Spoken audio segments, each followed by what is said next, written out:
イヤッホーみんな息してる？息しかしてない時丸です。今日は私がエクストリームミニマリストであるために努力している7つのことについて話していきたいと思います。まずさ、おかしいでしょ、タイトルが。いつも見てくださってる皆さんなら突っ込んでくれるとは思うけど、おかしいでしょ、タイトルが。なんだ努力してるって。便宜的に使ってます。便宜的に使ってます。別にね、努力してるわけじゃないんですよ、本当は。結果的にこうなってるってだけで。ただ、今回は一応努力してるっていう風にしたくて、そういう風にしてちょっとね、話してみようかなと思います。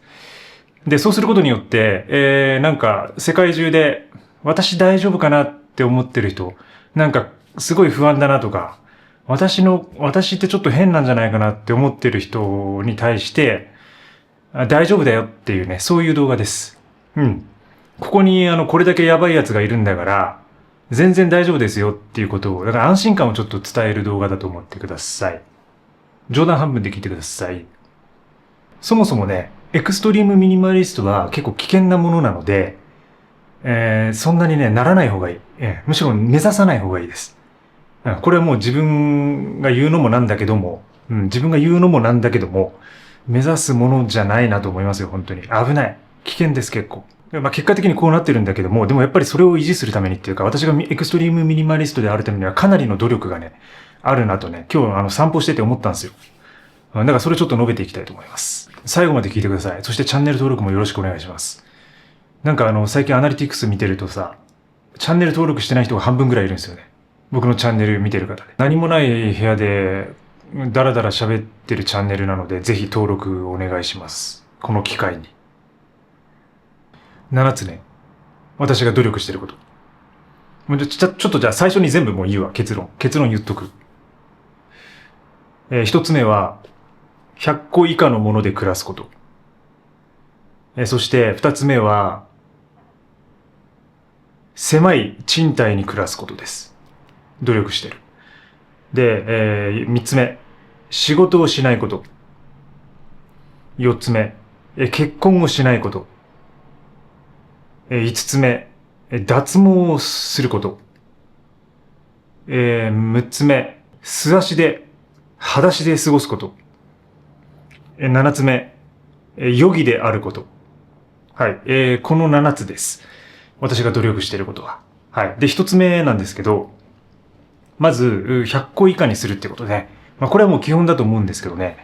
やっぱ物が、エクストリームに減らしてるからこそ、エクストリームミニマリストってことで、私一番少なかった頃が38とか40ぐらいでした。そっからちょっと増えて今66個になってるんですけど、大体ね、もう最近、ここ5年間ぐらいは、100個を上回ったことはありません。で、自分で、物の管理ができるっていうか、物を把握できるっていうことと、でもその代わり、これは結構物が好きじゃないとやっていけないことでもあって、というのも自分はやっぱ山とかアウトドアとかハイキングやってるんで、そちらのですね、ウルトラライトの思想みたいなものを取り入れてるんですよ。で、そっちの、道具を普通の日常生活でも使うっていうことをやってるので、それができているってことはある。で、日々その道具とかテクノロジーって進化しているので、やっぱりその道具をちゃんと追いながら、で、自分に最適なものを取り入れていくってことをやってます。だからそういう意味では、結構物は好きなんだよね。だからその物質文明とか物質主義から逃れようとはしてるんだけど、物自体は好きっていう。昔から、ミニ四駆とかさ、プラモデルとか、そういうのやってたりとか、ミニ四駆世代なんですよね。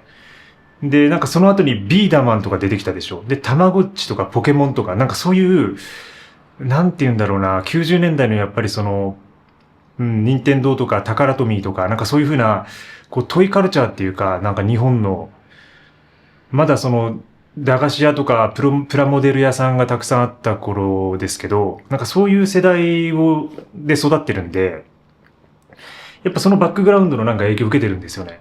で、エアガンとかね、エアガンとかプラモデルとかもそうでしたけど、ずっと好きで、多分、今、自分がそれがただハイキングギアとか生活用品になってるだけで、新しいその道具をちゃんと追求して自分に合うものを求めていくっていうか、ずっとその研究して、買っていくっていうのは多分そこから来てるんじゃないかなっていう。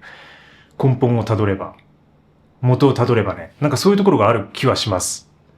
だからもしかしたら今のそのデジタルネイティブというか、本当にそうこうプラモデルとかにあんまり触れなくて育った世代っていうのは、もっとエクストリームな方向性を取れるのかもしれないし、もうそのものとか物質みたいなもの、アナログみたいなものに全く依存しないっていうかね、それをこう別になくても、十分楽しく生きていけるみたいな人は多分絶対いると思うし、若い世代こそそういう感じになってるんじゃないかなって思うんで、エクストリームを目指せる人は増えてるんじゃないかなって思うんですよ。とにかく持ち物は100個以下。で、今66個。で、全部リスト化してます。もう気持ち悪いでしょこの時点で。目指すものじゃない。でもね、努力が必要です。リスト化するにもちゃんとね、こうリスト化してブランド名とか、あと全部僕はその重さとか書いてます。買った人が買った値段とか、で、原価償却の今の原価率とか、そういうものを全部記録してます。で、それやってると、これが4年ぐらい、もう4、5年経ってるので、そろそろ破れるなっていうのがわかるんですよ。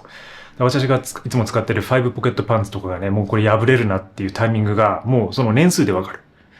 同じものばっかり着てると。となったら、もうすぐ注文して、そしたら注文して届いた頃にちょうど破れたりするんですよ。なんかそういうね、ちょっとおかしなところに行ってます。で、100個以下にすることのメリットは、バックパックに収まるってことね。このね、隅っこありますけど、One Bag, One Life の動画上げてますけど、私はバックパック一つの中に自分の持ち物すべてを収めるっていうことをやってます。で、これ冗談でしょとか嘘でしょとかって言われるんだけど、実際、リアリティなんだよね、これね。ここに来た友達はね、わかるとは思うんですけど。そんな感じで100個以下にするととにかく、そういう努力をしています。そういう体でね、今日は。そういう努力をしています。で、二つ目は、狭い賃貸住宅にする。はい。私この14平米の、狭小住宅っていうのかな。東京都心です。の狭小住宅に住んでいます。14平米。ドミニック・ローホーさんっていうね、フランスのミニマリストの方がいますけど、日本在住。京都に住んでるのかな。で、彼女も14とか13平米の、最初はそのパリのフランスの方で、部屋で暮らしていて、で、そこから日本に引っ越してきて、今は多分20平米ぐらいになってるんですけど、だからそのドミニックさんの、いわゆるそのフランスの部屋っていうイメージですね。その広さがだいたい14平米っていう感じです。で、昔々、北条記とかね、鴨の長明、いますけど、北条記を書いた鴨の長明。あの人は北条庵って言われる、だいたい9平米から10平米っていう感じに言われてます。再計算すると。確か。だからそれよりちょっと広いぐらい。で、ほぼほぼ変わんない。だから、北条記の鴨の長明が住んだ部屋とそんな変わんないって感じです。で、これを維持してます。で、もちろん家も買わないし、ずっと賃貸で、こういう狭い部屋に暮らす努力をしています。買おうと思えば買えるんだよ、多分。家とか、でもどんどん、もっと広い部屋に住もうと思えば住めるんだけど、てかむしろ僕、広い部屋にずっと住んでたんですよね。東京来て一番最初に住んだ部屋がなぜか一番広かったんですよ。2LDK だったんですよね。新卒の頃で馬鹿げてるんですけど。ただ、その時はその社宅っていうシステムがあって、会社がね、結構3分の2ぐらい、家賃出してくれたんで、それが実現できたんですけど、むちゃくちゃ広い部屋で、寂しかったよ、あの時は。あの時は別にミニマリストではなかったけど、他のとこから引っ越してきたから何も持ってなくて結構ミニマリストっぽかったんですよね。それなのに畳の和室とフローリングとリビングダイニングキッチンみたいなのあって、で、風呂トイレあって、ものすごい暇でした。暇だったし広かったし、もうなんか友達となんかもう結構2、3人とかもう何人でも泊まれるぐらいの感じで。でもそこでなんかこう一緒にいろいろダラダラしたりとかね。あとその時音楽もやってたんで、そこで楽器やったりとかね、演奏したりとかね、してましたけどね。ただ今はもうこの快適さっていうか、このもうワンルームに恋焦がれてます。いつだって。やっぱ掃除の楽さもそうだし、手の届くところに全てがあるっていうか、自分のこの範囲に全てがある。で、やっぱりこう、何もそこに置かないことによって、結構生活空間は確保できているので、例えばその20平米とか、大体東京のワンルームっていうと大体20とか、あるいはもうちょっと広くて28平米とか、大体8畳とかね、10畳とかあれば、ああ、広いなって思いますけど、でもそういう部屋であっても結局、キャビネットを置いて、テーブルを置いて、机を置いて、ソファーを置いて、ラグを置いて、みたいなことをやってると、実際の生活スペースって10平米もないぐらいになるんですよね。だからそんなに変わらない。これはだから物を、家具とかを置いていないからこそ広く使えてるっていうだけなんですよ。だから実際のその生活、自分がその体を動かして身体的に使える広さっていうのはそんなに変わらないんですよね。物がないから。うん。で、物がないと、こう狭い部屋に住めると家賃を下げることができるので、稼ぐ必要がなくなります。うん。稼ぐ必要がなくなる。つまり仕事の時間とか量を減らせるってことです。だから私はこの狭い部屋に住む努力をしています。うん、努力をしている。本当に。だからもう探すときもずっと狭い部屋。基本的に最高です。ミニマルコンパクト。で、それがその3つ目の仕事っていう部分につながってくるんですけど、だから仕事をしないってことを努力している。で、これ仕事っていうと、ちょっと語弊はあるんだけど、なぜなら僕は仕事はしてるんですよ。自分の仕事を全部やってるので、むしろ忙しい。忙しいし、毎日やりたいことがありすぎて楽しいんですけど、朝起きるのが楽しみでしょうがない。本当に。ただ、その特定の組織とか会社とか企業に勤めてないってことです。はい。だから完全にフリーランスだってことです。これがね、エクストリームの条件。で、これはその時間っていう側面ももちろんあります。5時間じゃない、8時間か。8時間を週5日間。で、月160時間でしょう。ものすごい時間です。これはもう会社に拘束されている時間です。縛られている時間。それがないっていうことは、何やってもいいってこと。もう完全にエクストリームなスタイルになれるってことです。音楽とか本とか映画とか、もう散歩やって、で、今日もね、今日ヨガやってから散歩してきたんですけど、4.5マイル、5マイルぐらい歩いてます。歩いてきた。最高です。もう、むちゃくちゃ楽しい。で、今ちょっと、この休憩時間に YouTube 撮って、で、この後執筆をしていくんですけど、それも自分にとっての仕事です。だから全部仕事なんだよね。生きることが。生きることが仕事になっているって状態に、今、なってるんで、この YouTube もささやかながらね、収益ももらってるんで、こう喋ることで、収益を得ていく。自分の生活でも生活をしているだけなんですけど、自分の中では、感覚的には。生活してふざけたことをね、ずっとこう言って、ネスカフェ飲んでるだけなんですけど、それが仕事になってると、一つの。だからそのエクストリームになるためには仕事をしない。会社に勤めない。っていうことです。で、実際その自分もクライアントワークみたいなもの、あるにはあるんですよ、今も。だからその、いわゆるその、企業から案件をいただいてとか、撮影のご依頼いただいてやるってことはあるんですけど、それをね、今むちゃくちゃ減らしてます。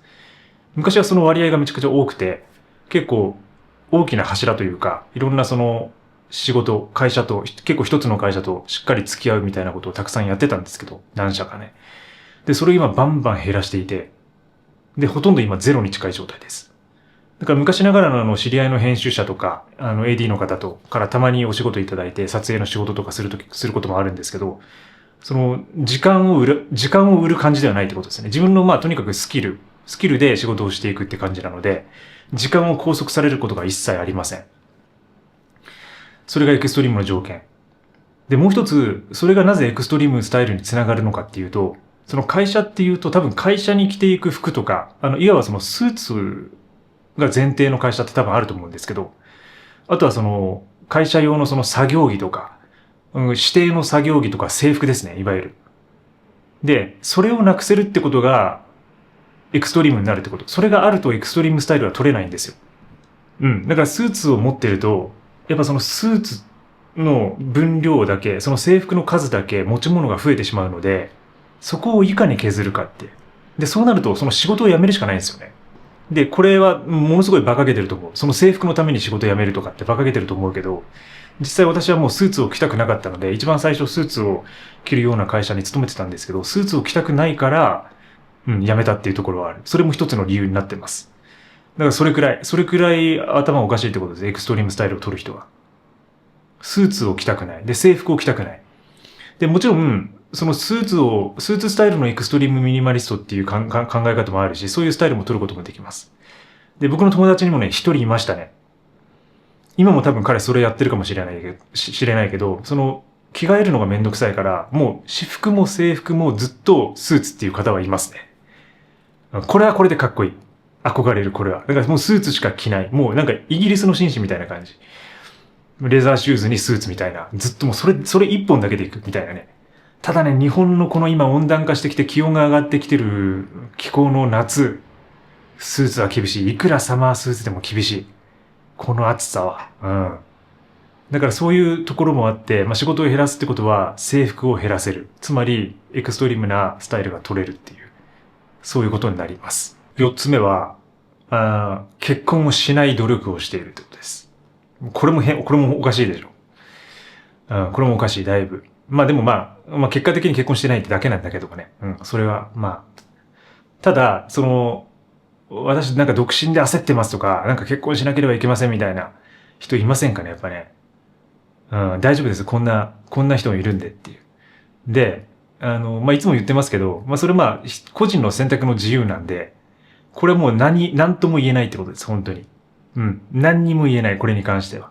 で、独身で有名なアーティストといえば、文学で言えば、ジェーン・オースティンとか、あとは、フランツ・カフカ。カフカも独身でした。そして美術の面で言えば、レオナルド・ダ・ヴィンチ、ミケランジェロ、エドガー・ドガ、ゴッホ。ゴッホも独身です。で、音楽で言えば、ベートーベンもそうだし、シューベルトもそうだし、ブラームスもそうだし、あと写真家だとビビアン・マイヤーとかね、60年代のニューヨーク撮ってた何人の方がいますけど、だからもう結構独身のアーティスト、まあもちろん時代もありますけどね、今挙げた著名人たちは。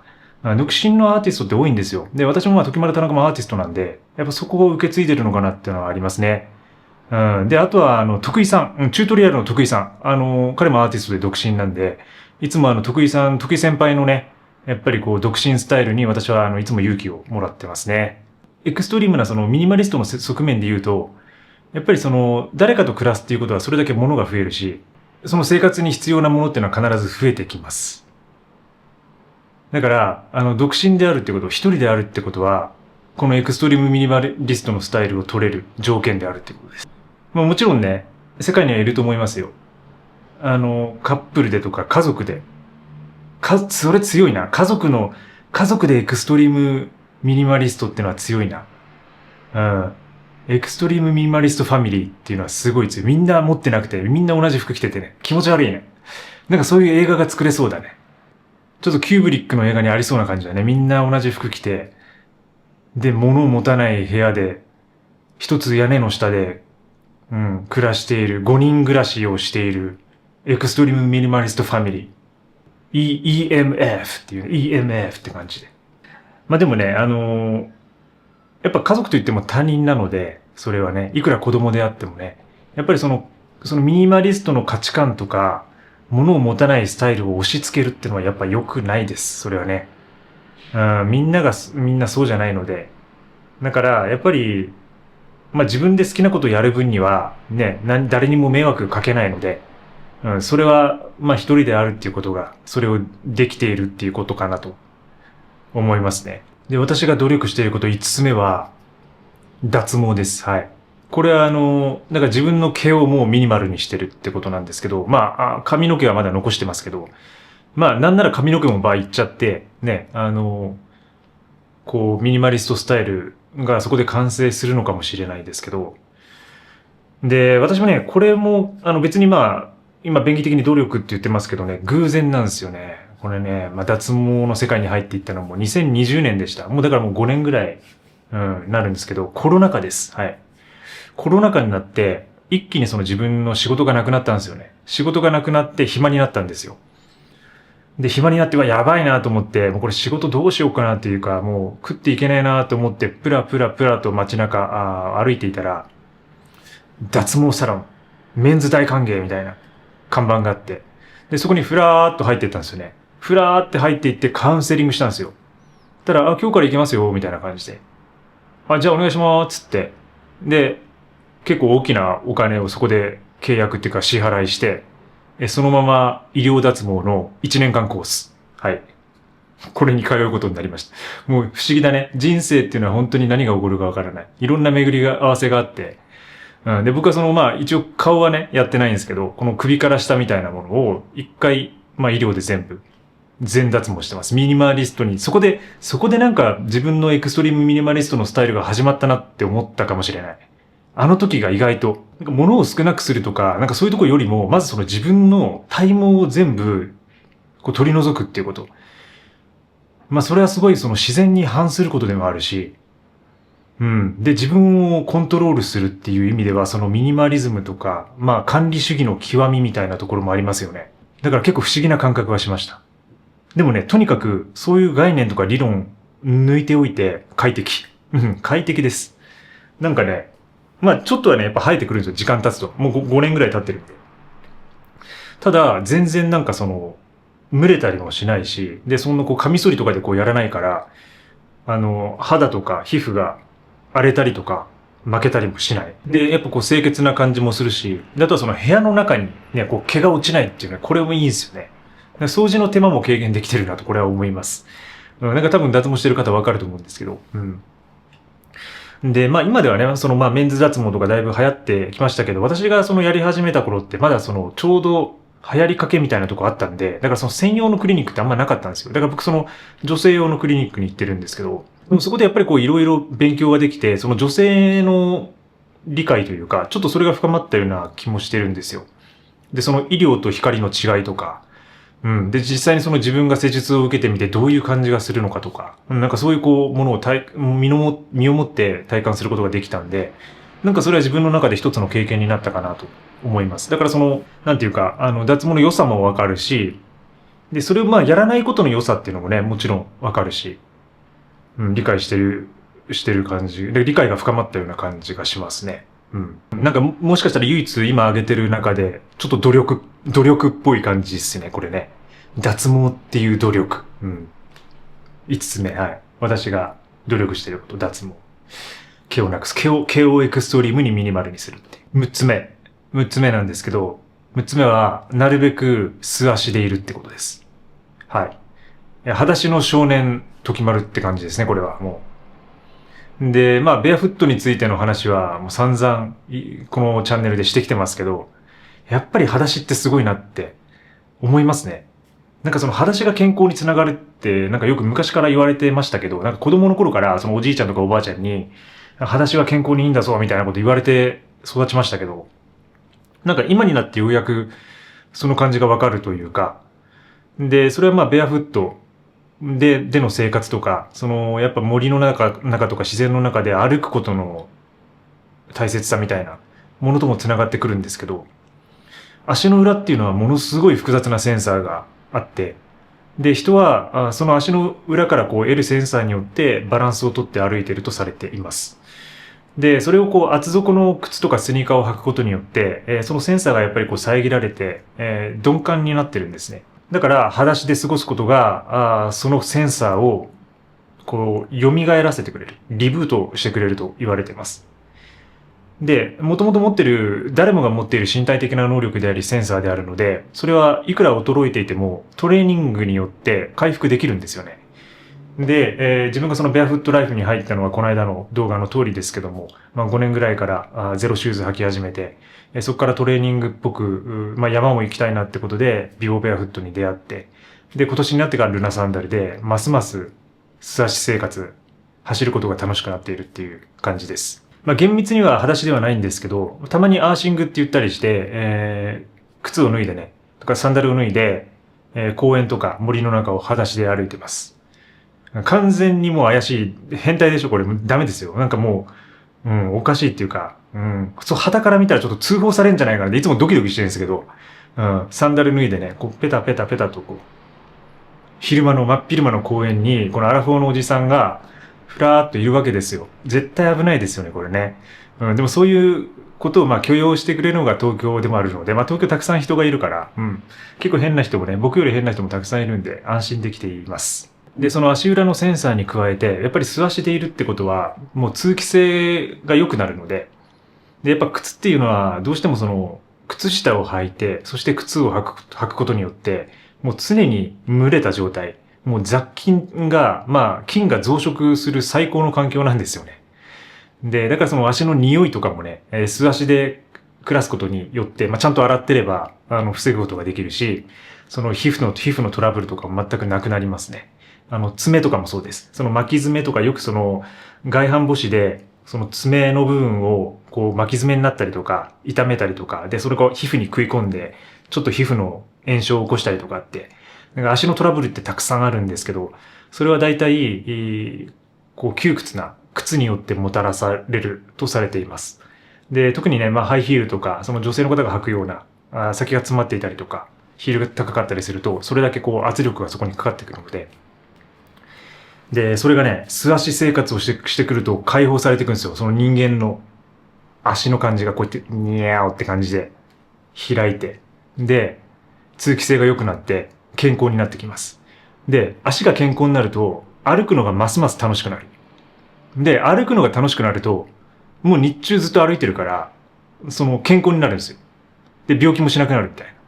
今ちょっと僕風邪ひいてるんですけど、ちょっと咳出ちゃうんですよ。ちょっと喉が今ちょっとやられてて。でもとにかく、ね、足の状態が良くなると歩くの楽しくなる。じゃあどんどん歩くようになる。日光を浴びる。健康になる。うつ病なくなる。ハッピーになる。そんな感じなんですよね。だからすごく、その素足っていうものが、実はその足だけじゃなくて、体全体の健康に関わっていると。そこの理解が最近深まっています。実感としてあります。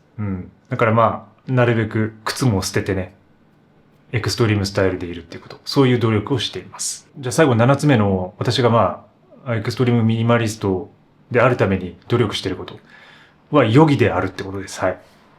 これやっぱ最後、ヨギですね。やっぱヨガが来ますね。で、ヨガって、もともとはね、古典的なヨガっていうのは、独身でなければならないみたいなのがあって、もともとは。で、だからその一人で森の中入って修行するっていうのが、古典的なものだったんですけど、そこから現代ヨガっていうのはね、全く、むしろそのファミリーが牽引してきたところあるんで、結構皆さんその、ご家族で、ヨガやってる方多いんですけど、でも私はやっぱりね、なんていうか、ヨガをやってるからこそ一人でも生きていけてるってことは結構あるんですよ。それは一つは、そのヨガをやってる人たちのコミュニティにアクセスできるっていうこと。やっぱりヨガコミュニティが世界中にあるんで、で、結構やっぱ独身で一人でヨガやられてる方も多いし、で、その場に行けばね、みんなこう、家族のようにね、接してくれたりとか、結構ファミリー感みたいなのがあったりして。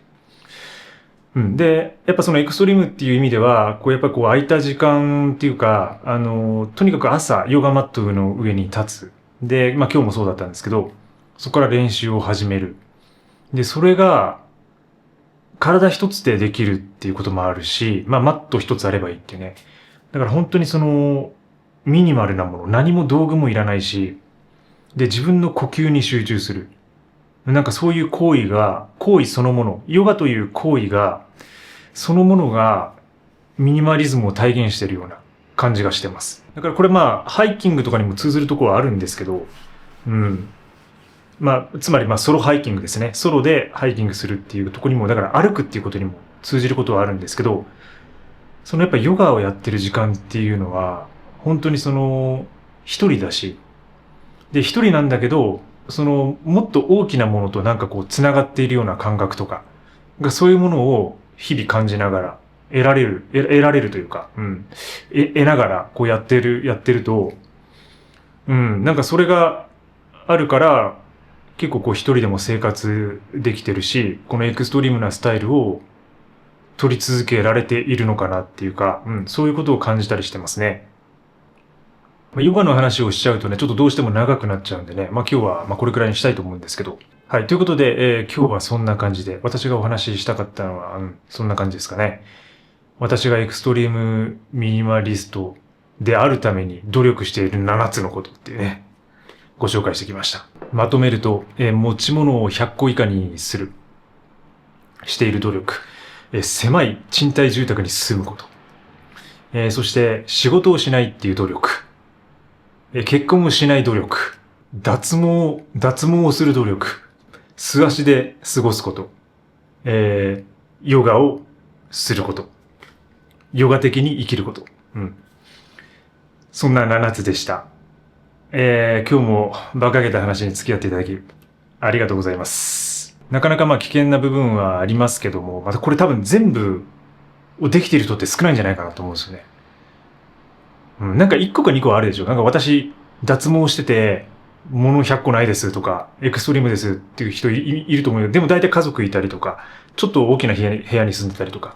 あとその独身の人って、そのお金持ってるから、で、使いどころがそのね、家族とか子供とかないから、結構でかい大きな家とかいいマンションに住みがちなんですよね。